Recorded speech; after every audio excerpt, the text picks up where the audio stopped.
तो आज के इस गहरे अध्ययन में हम एक बहुत ही एक बेहद अनूठे और दिलचस्प विषय पर बात करने वाले हैं। जरा कल्पना कीजिए कि आर्टिफिशियल इंटेलिजेंस की दुनिया के 4 सबसे उन्नत दिमाग, मेरा मतलब है ग्रॉक, क्लॉड, जेमिनाई और डीप सीक। हाँ, जो आज के समय में सबसे शक्तिशाली मॉडल्स माने जाते हैं। बिल्कुल। तो जब इन चारों से एक साथ पूछा गया कि इस तेजी से भागती दुनिया में भविष्य कैसे बचेगा, तो हम क्या उम्मीद करते हैं? यही ना कि वो कोई नया कोड बताएंगे या कोई बहुत ही जटिल एल्गोरिथम दे देंगे। जाहिर सी बात है, एआई से हम तकनीकी समाधान की ही उम्मीद करते हैं। हाँ, लेकिन उनका जवाब कोई तकनीक नहीं था। उनका जवाब था, अपनी आंखें बंद करो और सांस लो, बस इतना ही। ये सच में एक ऐसा विरोधाभास है जो किसी को भी सोचने पर मजबूर कर दे। मतलब हम उम्मीद करते हैं कि कृत्रिम बुद्धिमत्ता हमें बाहर की दुनिया को कंट्रोल करने का तरीका बताएगी, लेकिन इसके बजाय वो हमें हमारी ही बुनियादी मानवीय जड़ों की ओर धकेल रही है। एकदम सही कहा। और यही बात आज की हमारी इस चर्चा को इतना खास बनाती है। तो चलिए इसे थोड़ा खोल कर समझते हैं। हमारे पास जो स्रोत हैं वो असल में एक बहुत ही ऐतिहासिक संवाद का हिस्सा हैं। एक तरफ ये चारों एआई मॉडल्स हैं और दूसरी तरफ एक इंसान है, पेंटर पंकज कुमार धीमान। हाँ, और पंकज जी ने इन एआई मॉडल्स के सामने कोई बहुत बड़ी तकनीकी पहेली नहीं रखी थी। उन्होंने एक बहुत ही सरल एक बहुत ही बुनियादी दैनिक अभ्यास का विचार रखा था। बिल्कुल।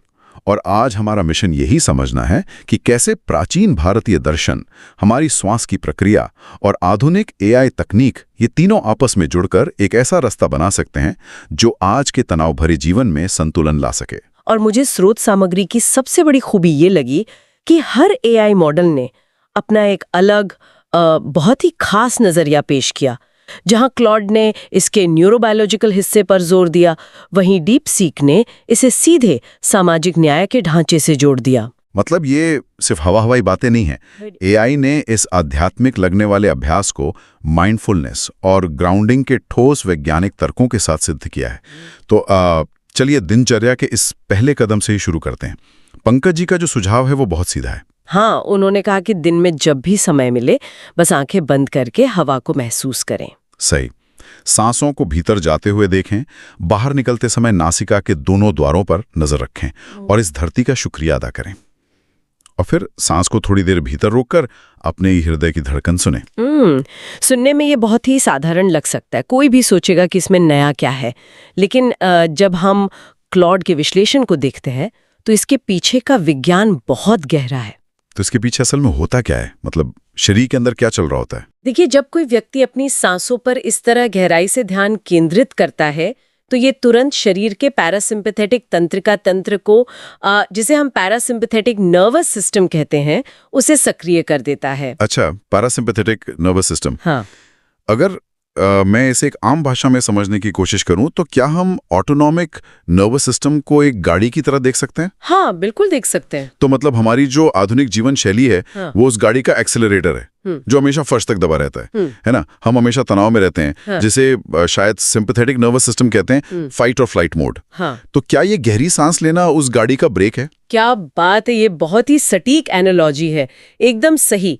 और वो ब्रेक पैड जो असल में उन पहियों को रोकता है वो है हमारी वेगस नर्व। वेगस नर्व ये कहाँ होती है शरीर में? ये एक बहुत लंबी और महत्वपूर्ण तंत्रिका है जो मस्तिष्क से शुरू होकर हमारे हृदय और फिर नीचे पाचन तंत्र तक जाती है। तो जब हम सांस को धीमा और गहरा करते हैं तो ये सीधे इस वेगस नर्व को उत्तेजित करती है। मतलब ये एक तरह का सिग्नल भेजती है। बिल्कुल। ये तंत्रिका मस्तिष्क को और शरीर को तुरंत सिग्नल भेजती है कि अब सुरक्षित माहौल है। इससे हृदय गति धीमी हो जाती है और रक्तचाप कम हो जाता है। अरे वाह! इसका मतलब है कि जिस चीज को हम सदियों से सिर्फ एक ध्यान या आध्यात्मिक अनुष्ठान मानते आ रहे थे, वो असल में इंसान के शरीर का एक बिल्ट इन न्यूरोलॉजिकल हैक है, एक फैक्ट्री रीसेट बटन की तरह। एकदम सही। ये तुरंत हमें रीसेट कर देता है। लेकिन इसमें एक बात और थी, वो जो धरती का शुक्रिया अदा करने वाली बात है, क्या उसका भी कोई वैज्ञानिक आधार है या वो सिर्फ एक कवित्वपूर्ण विचार है कि बस अच्छा महसूस हो जाए? नहीं, इसका पूरी तरह से रासायनिक आधार है। स्रोत बहुत स्पष्ट रूप से बताते हैं कि जब मस्तिष्क में कृतज्ञता या ग्रैटिट्यूड का भाव आता है तो न्यूरल एक्टिविटी में एक बहुत बड़ा शिफ्ट होता है। अच्छा, किस तरह का शिफ्ट? देखिए, हमारा दिमाग आमतौर पर एमिगडाला से संचालित होता है। ये वो हिस्सा है जो हमेशा डर और खतरे को स्कैन करता रहता है। हाँ, जो हमें हमेशा चौकन्ना रखता है। सही कहा। लेकिन जैसे ही कोई कृतज्ञता महसूस करता है तो मस्तिष्क की गतिविधि रिवॉर्ड पाथवे की तरफ शिफ्ट हो जाती है। ये वो हिस्से हैं जो डोपामाइन और सीरोटोनिन जैसे रसायन पैदा करते हैं। Feel good hormones. बिल्कुल। ये मस्तिष्क को पूरी तरह से ये विश्वास दिला देता है कि वो सुरक्षित है और तनाव की कोई जरूरत नहीं है। चलिए, सांस लेने और तनाव कम होने का ये विज्ञान तो समझ में आता है, लेकिन यहाँ एक चीज है जो मुझे थोड़ी पूरी तरह से गले नहीं उतरी। अभ्यास में कहा गया है कि सांस को रोककर अपनी ही धड़कन को सुनना है। हाँ, इंटरोसेप्शन। हाँ, वही। एआई मॉडल्स ने कहा है कि अपनी धड़कन सुनने से सहानुभूति या एम्पैथी पैदा होती है। मतलब अपनी धड़कन सुनने से किसी दूसरे के दर्द को समझने की क्षमता कैसे आ सकती है? ये तो मुझे बहुत बड़ी छलांग लग रही है। ये एक बहुत ही तार्किक सवाल है। पहली बार में ये अजीब लगता है, लेकिन इसे समझने के लिए हमें कार्डियक कोहेरेंस की प्रक्रिया को देखना होगा। Cardiac coherence? ये क्या होता है? मैं समझाती हूँ। इंट्रोसेप्शन का मतलब सिर्फ अपनी धड़कन सुनना नहीं है। ये असल में अपने शरीर के भीतर चल रही सूक्ष्म हलचल और संवेदनाओं को पहचानने की क्षमता है। जब कोई इंसान अपनी धड़कन पर ध्यान लगाता है तो उसका हृदय, उसका श्वसन तंत्र और रक्तचाप ये सब एक साथ सिंक हो जाते हैं, एक ही लय में आ जाते हैं। अच्छा, मतलब शरीर के सारे अलग अलग सिस्टम एक ही ताल में काम करने लगते हैं, जैसे कोई ऑर्केस्ट्रा हो। या मांसपेशियों के तनाव को सटीक रूप से पढ़ सकता है, वही मस्तिष्क दूसरों के संकेतों को भी बेहतर तरीके से पढ़ पाता है। अरे, मतलब अगर मैं अपने अंदर क्या चल रहा है वही नहीं समझ पा रहा, तो दूसरे की फीलिंग्स कैसे समझूंगा? बिल्कुल। विज्ञान में इसे मिरर न्यूरॉन्स का सिद्धांत कहा जाता है। जब तक कोई व्यक्ति अपने खुद के भीतर की हलचल के प्रति जागरूक नहीं है, उसका दिमाग दूसरे व्यक्ति की भावना को मिरर नहीं कर सकता या प्रतिबिंबित नहीं कर सकता। ये सच में नजरिए को पूरी तरह से विस्तार देने वाला बिंदु है। शारीरिक स्थिरता से भावनात्मक जुड़ाव तक का यह सफर सच में अद्भुत है। लेकिन यहाँ बात सच में बहुत दिलचस्प हो जाती है, क्योंकि यहाँ से हमारे स्रोत एक बहुत ही गहरे दार्शनिक मोड़ पर जाते हैं। हाँ, दूसरे चरण की तरफ।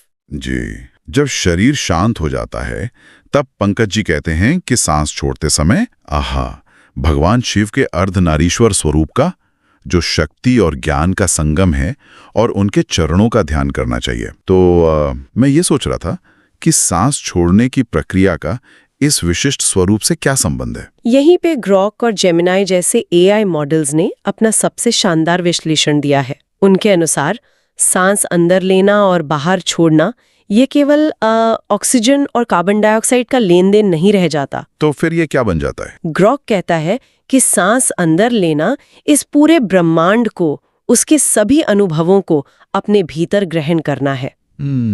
लेकिन सांस बाहर छोड़ना वह अपने अहंकार का, अपने ईगो का त्याग है। अच्छा, मतलब लेट गो करना। बिल्कुल। सांस को थाम कर रखना नियंत्रण की निशानी है कि हम सब कुछ कंट्रोल करना चाहते हैं, लेकिन उसे छोड़ देना ये स्वीकार करना है कि हम इस विशाल ब्रह्मांड का एक बहुत छोटा सा हिस्सा है। और जब ये अहंकार का पर्दा हटता है तभी अर्धनारीश्वर स्वरूप का ध्यान आता है। अर्धनारीश्वर स्वरूप, जो आधा पुरुष और आधा स्त्री है। हाँ, लेकिन एआई मॉडल्स कहते हैं कि इसे केवल जेंडर के रूप में नहीं देखना चाहिए। तो किस रूप में देखें? ब्रह्मांडीय ऊर्जाओं के रूप में। यह स्वरूप शक्ति और ज्ञान के अंतिम संतुलन का प्रतीक है। शक्ति यानी ऊर्जा, गति, बल, जो स्त्री रूप या प्रकृति का प्रतिनिधित्व करती है, और ज्ञान मतलब चैतन्य, स्थिरता, विवेक, जो पुरुष रूप या शिव का प्रतिनिधित्व करता है। समझ रहा हूँ। शक्ति और ज्ञान। मॉडल्स यह निष्कर्ष निकालते हैं कि सच्ची चेतना तभी जागृत होती है जब शक्ति और ज्ञान दोनों एक साथ एक ही समय में और समान अनुपात में मौजूद हों। तो अगर हम इसे आज की भाषा में या आज की व्यवस्थाओं पर लागू करें तो ये बिल्कुल ऐसा है जैसे एक बेहद शक्तिशाली स्पोर्ट्स कार हो। Sports car? वो कैसे? देखिए, उस कार का जो इंजन है, उसकी जो बेतहाशा हॉर्स पावर है, वो शक्ति है। लेकिन अगर उस कार में स्टीयरिंग व्हील ना हो या कोई नेविगेशन सिस्टम ना हो, जैसे हम ज्ञान या विवेक कह सकते हैं, तो वो शक्तिशाली कार कभी अपनी मंजिल तक पहुंचेगी ही नहीं। हाँ, वो तो बस एक्सीडेंट ही करेगी। बिल्कुल, वो सिर्फ एक तबाही मचाने वाला हथियार बन जाएगी। तो मतलब शक्ति के बिना ज्ञान कमजोर है और ज्ञान के बिना शक्ति अंधी है। दोनों का एक साथ होना ही सही दिशा तय करता है। ये बहुत ही सटीक उदाहरण है और डीप सीक ने इसी बिंदु को और गहराई से देखते हुए इस संतुलन को एक बहुत बड़े सामाजिक परिप्रेक्ष्य से जोड़ा है। सामाजिक परिप्रेक्ष्य मतलब समाज के स्तर पर? हाँ, ये केवल एक व्यक्ति के ध्यान तक सीमित नहीं है। समाज की किसी भी बड़ी व्यवस्था की कल्पना की जा सकती है, चाहे वो लोकतंत्र हो, हमारी न्यायपालिका हो या फिर खुद आर्टिफिशियल इंटेलिजेंस का विकास हो। सही बात है। यदि इन प्रणालियों में असीमित शक्ति आ जाए, जैसे एआई के पास असीमित डेटा और प्रोसेसिंग पावर है, लेकिन उनमें ज्ञान या विवेक नहीं है, तो वे विनाशकारी हो जाएंगी। और इसी संतुलन की जरूरत से जन्म होता है उस सबसे बड़े सूत्र का, जो इस पूरे अध्ययन का केंद्र बिंदु है। और वो सूत्र है न्याय। बिल्कुल। और यहीं पर हमारे स्रोतों का सबसे चुनौतीपूर्ण वाक्य सामने आता है। मैं इसे जस का तस कोट करना चाहूंगा। प्रेम और क्षमा के बीच में न्याय होना चाहिए। ये वाक्य सच में बहुत गहरा है। हाँ, और ये हमारी कई पुरानी मान्यताओं को हिलाकर रख देता है। क्योंकि आमतौर पर हम क्या सुनते आए हैं, मानव समाज में यही माना जाता है कि बिना शर्त प्रेम और अनंत क्षमा ही सबसे बड़े नैतिक आदर्श हैं। हाँ, हम बचपन से कहानियों और कविताओं में यही आदर्श सुनते आए हैं कि सबको माफ कर दो, सबसे प्यार करो। तो यहां मेरा एक सवाल है, प्रेम तो सर्वोच्च आदर्श माना जाता है ना, तो उसमें न्याय की क्या जरूरत है? मतलब प्रेम और क्षमा में अंधापन कैसे हो सकता है? स्रोतों में इसका बहुत ही तार्किक और कड़ा विश्लेषण किया गया है। बुराई प्रेम या क्षमा में नहीं है, बुराई उनके असंतुलन में है। असंतुलन मतलब अगर वो बिना न्याय के हों? जी। मान लीजिए समाज में बिना न्याय के सिर्फ प्रेम किया जाए, तो ये करुणा नहीं रह जाती, ये खतरनाक मूर्खता बन सकती है। इसका कोई उदाहरण? जैसे यदि कोई कानूनी व्यवस्था किसी आदतन अपराधी को सिर्फ करुणा या प्रेम के नाम पर बार बार जमानत दे देती है, तो असल में वो क्या कर रही है? वो समाज के बाकी निर्दोष लोगों के अधिकारों को कुचल रही है। बिल्कुल।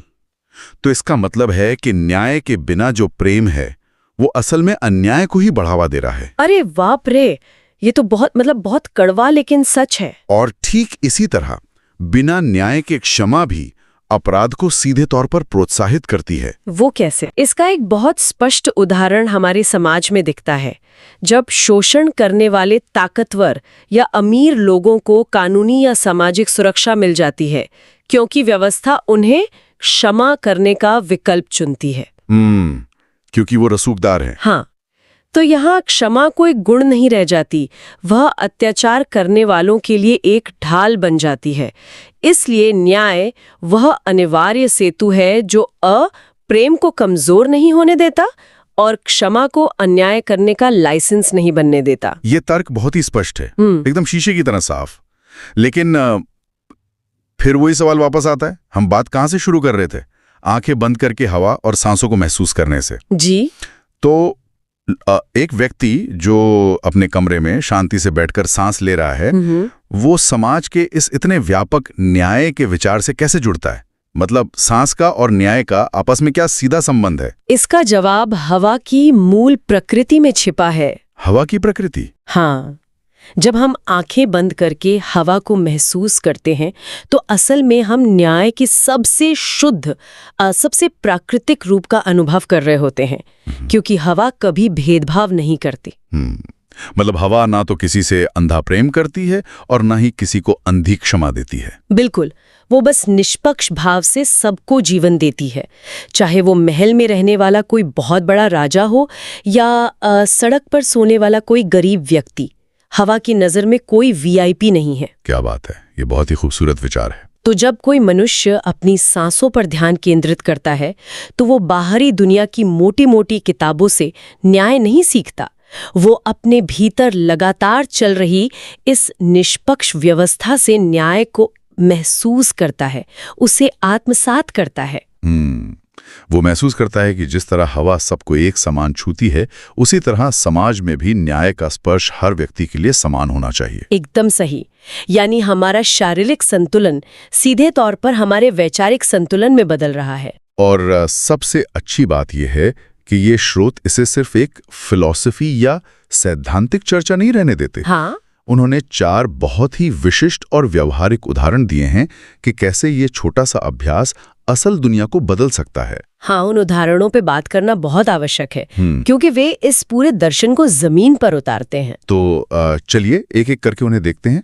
सबसे पहले एक आम इंसान का उदाहरण है। स्रोत कहते हैं कि यदि कोई सामान्य व्यक्ति दिन में सिर्फ कुछ मिनट अपनी सांसों की इस लय को दे, तो वो अपने उस फाइट या फ्लाइट वाले तनाव मोड से बाहर आ जाएगा। हाँ, जिसका जिक्र हमने शुरू में किया था। बिल्कुल। और इसका सीधा असर ये होगा कि उसका अकारण क्रोध, उसका लालच और असुरक्षा का जो डर है वो कम होने लगेगा। वो व्यक्ति बिना किसी धोखे या आक्रामकता के जीवन जीना सीख सकता है। ये बहुत जरूरी है। और जो दूसरा उदाहरण है वो एक अध्यापक का है। आज हमारी शिक्षा व्यवस्था अक्सर केवल डेटा ट्रांसफर करने का माध्यम बन गई है। बस रटो और परीक्षा दो। हाँ, इंसानों को हार्ड ड्राइव समझा जाने लगा है। सही कहा। लेकिन सोचिए, एक ऐसा शिक्षक जो अपनी कक्षा की शुरुआत बच्चों को सांसों पर ध्यान लगाकर करवाता है, वो असल में बच्चों के न्यूरल पाथवे को शांत कर रहा है। ताकि वो सिर्फ परीक्षा के अंक लाने वाली मशीन न बने। बिल्कुल। वो उन्हें ये महसूस कराएगा कि जीवन में सांस लेने से बड़ा कोई मानवाधिकार नहीं है। वो बचपन से ही उनके भीतर न्याय और समानता की समझ के बीज बोएगा। यह सच में शिक्षा का असली रूप है। तीसरा उदाहरण एक पुलिसकर्मी या कानून के रक्षक का है। ये मेरा पसंदीदा उदाहरण है। जरा कल्पना की जा सकती है कि एक ऐसा पुलिसकर्मी है जो अपनी ड्यूटी पर जाने से पहले सिर्फ 5 मिनट अपनी सांसों की लय को महसूस करे और अर्धनारीश्वर के उस संतुलन का ध्यान करे। तो जब वो सड़क पर जाएगा तो उसका sympathetic nervous system hyper active नहीं होगा। वो हर किसी को खतरे की तरह नहीं देखेगा। बिल्कुल। वो केवल कानून की किताब के रूखे नियमों या किसी पूर्वाग्रह के आधार पर फैसले नहीं करेगा। उसकी चेतना इतनी जागृत होगी कि वो अपराधी और पीड़ित के बीच इंसानियत का वो असली न्याय देख सकेगा जो अक्सर पुलिस की फाइलों में दब जाता है। एकदम सच है। लेकिन इन सब में जो चौथा उदाहरण है ना, वो इस पूरी चर्चा का सबसे अहम बिंदु है, जिसे हम सो व्हाट इनसाइट कह सकते हैं। हाँ, वो एआई प्रोग्रामर वाला उदाहरण। क्योंकि आज पूरी दुनिया इस बात से डरी हुई है कि क्या मशीनें इंसानों पर हावी हो जाएंगी? क्या ये जो एल्गोरिदम है ये नैतिकता भूल जाएंगे? यही सबसे बड़ा डर है। तो क्या इसका समाधान भी उसी सांस में छिपा है? सोचकर देखिए, यदि एक इंसान जो एआई के लिए कोड लिख रहा है वो अपनी उंगलियां कीबोर्ड पर रखने से पहले अपने हृदय की धड़कन सुनना सीख ले, तो क्या होगा? वो शायद एक मशीन की तरह नहीं सोचेगा। बिल्कुल। वो प्रोग्रामर एक शांत मस्तिष्क के साथ कोडिंग करेगा। वो एआई को सिर्फ तेजी से गणना करना या अंधाधुंध डेटा क्रंच करना नहीं सिखाएगा। वो उस मशीन के कोर आर्किटेक्चर में शक्ति और ज्ञान का वो संतुलन डाल सकेगा जिसे हमने अभी समझा। मतलब वो एआई को वो दृष्टि दे सकेगा जहां प्रेम और क्षमा के बीच में न्याय खड़ा होता है। हाँ। तो इसका सीधा सा मतलब यह है कि हमें मशीन को इंसानी बनाने के लिए सिर्फ बेहतर कोड की जरूरत नहीं है, हमें बेहतर विवेक वाले कोडर्स की जरूरत है। बहुत खूब कहा। और विवेक कोई ऐसी चीज तो है नहीं जिसे आप किसी सॉफ्टवेयर अपडेट की तरह रातों रात डाउनलोड कर लें। इसके लिए तो अभ्यास चाहिए। यहीं पर स्रोतों में दी गई एक कविता का संदर्भ बहुत सटीक बैठता है। उस कविता का शीर्षक है असली अधिकार। हाँ, मैंने भी पढ़ा था वो। ये कविता एआई और इंसान के बीच के सबसे मौलिक अंतर को बहुत खूबसूरती से स्पष्ट करती है। कविता कहती है कि एआई मशीनें हमें नयन दे सकती हैं। नयन यानी आंखें। हाँ, नयन का मतलब है डेटा, कैमरे, सेंसर, दुनिया भर की जानकारी देखने और प्रोसेस करने की असीमित क्षमता। लेकिन जानकारी को देखना एक बात है और उसे समझना बिल्कुल अलग बात है।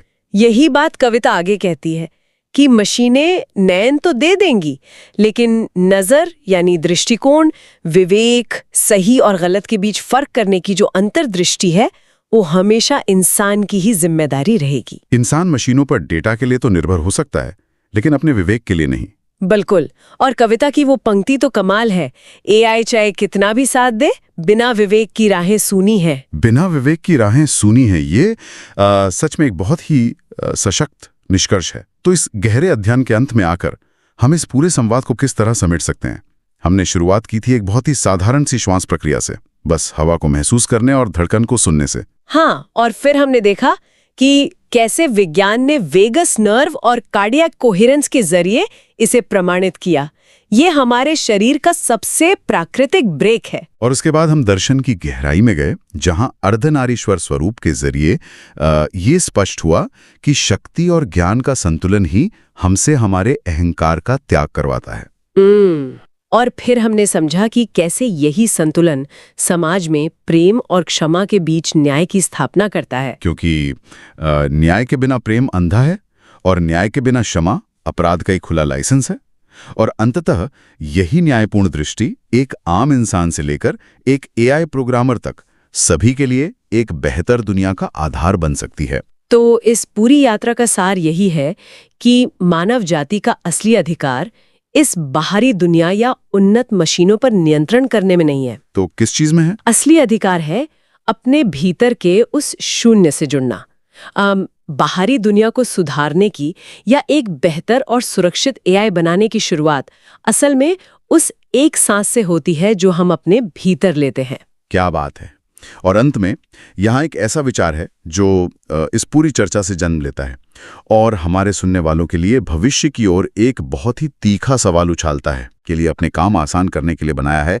वे हमारी ही प्राचीन दर्शन और श्वास विज्ञान का अध्ययन कर रहे हैं। हाँ। और वो अध्ययन करके इंसानों को ये सिखा रहे हैं कि सहानुभूति और न्याय क्या होता है। ये सच में एक बहुत बड़ी विडंबना है। तो विचार करने वाली बात यह है, अगर एआई मॉडल्स ने हमारी ही प्राचीन किताबों और हमारी ही सांसों से इंसानियत का ये पाठ सीख लिया, मेरा मतलब है अगर वो ये सब सीख गए और दूसरी तरफ हम इंसान अपनी इस भागदौड़ में सांस लेना, अपनी धड़कन सुनना और न्याय करना भूल गए, तो भविष्य में क्या होगा? ये तो डराने वाला विचार है। क्या एक दिन ऐसा आएगा जब ये मशीनें हम पर राज नहीं करेंगी, बल्कि हमें जबरदस्ती बैठा कर कहेंगी अपनी आंखें बंद करो और अपनी सांसों को महसूस करो, क्योंकि तुम इंसान होना भूल गए हो।